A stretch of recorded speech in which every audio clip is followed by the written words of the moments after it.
અવનવા સમાચાર જોવા માટે અમારી ચેનલને સબસ્ક્રાઈબ કરો જેથી તમને નવા નવા સમાચાર જાણવા મળે.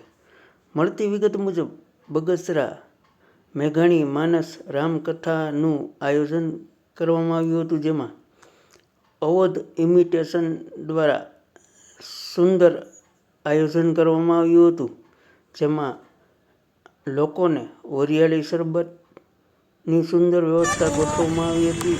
ઉપરાંત પાણીનું પરબ જે સતત 8 દિવસ સુધી તેમની ટીમ દ્વારા સરસ રીતે કામગીરી કરવામાં આવી હતી અને લોકોને આ ઉનાળામાં આ શરબત તેમજ પાણીની વ્યવસ્થા કરી લોકોને આ ગરમીને રાહત આપી હતી. તેમજ અવધ ઇમિટેશનના ચિરાગ પરમાર દ્વારા પણ આ સેવા કરી ધન્યતા અનુભવી હતી. રિપોર્ટર સમીર વિરાણી, બગસરા.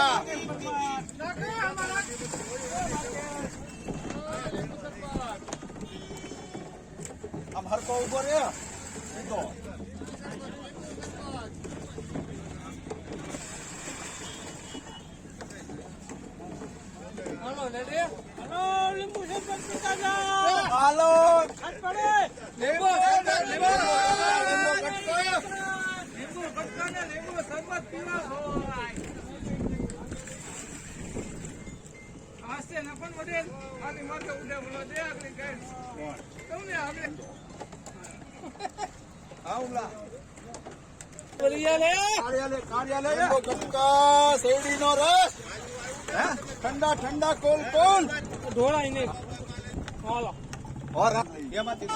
શું કહેશો આજે રામકથામાં કઈ રીતે શરબતનું આયોજન છે? અહીંયા માનસ મેઘાણી રામકથા પૂજ્ય મોરારી બાપુની ચાલી રહી છે બગસરામાં, અને ખૂબ પ્રસાદીની સેવા આપે છે. અહીંયા પાણીનું અને શરબતની પણ અમે સેવા આપીએ છીએ, અને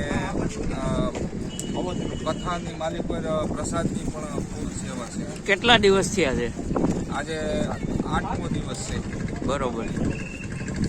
આશરે કેટલા માણસો આ શરબતનો લાભ લેતા છે? લાખોની સંખ્યામાં અહીંયા શરબતનો લાભ લે છે. અવધ ઇમિટેશન અમારે ચિરાગભાઈ તરફથી અહીં શરબતનું રાખેલું છે. શું કહેશો આજે રામકથામાં તમે જે શરબતનું આયોજન કર્યું છે, કઈ રીતનું આયોજન છે?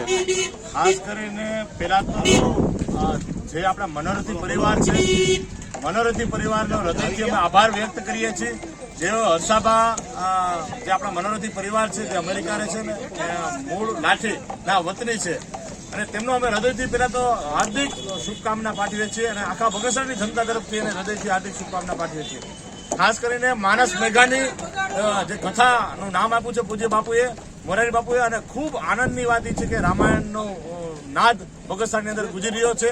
પૂજ્ય બાપુના વરદ હસ્તે ખૂબ લોકોને મજા આવી રહી છે રામાયણની અંદર. અને રામાયણ પારાયણની અંદર એક ખાસ વાત એક તમને કહી દઉં કે ગુજરાતની અંદર જેટલી દિવાળીની જે મજા હોય છે આજ બગસરાની અંદર એટલી મજા આવી રહી છે, અને ખૂબ મજા આવી રહી છે, અને ખૂબ આનંદ કરી રહ્યા છે.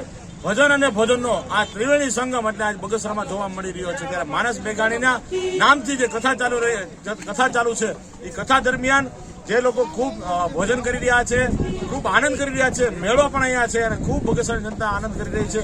આ ઇતિહાસમાં ક્યારેય ભૂલાશે નહીં. આ 50 વર્ષ પછી જે આ કથા આવી અને આ કથાનું સ્મરણ લોકોએ કર્યું અને કથાની અંદર ખૂબ અમને આનંદ કરાવ્યો, આ ઇતિહાસ રચાઈ ગયો છે. અને જિંદગીભર અમારી 7 પેઢી લગીએ આ કથા યાદ રહેશે. અને ઝવેરચંદ મેઘાણીનું નામ, રાષ્ટ્રીય શાયરનું નામ પણ એના નામથી જે કથા કરી છે, ખૂબ લોકોને યાદ રહેશે. ખૂબ આનંદ આવ્યો છે. જય સિયારામ, હર હર મહાદેવ.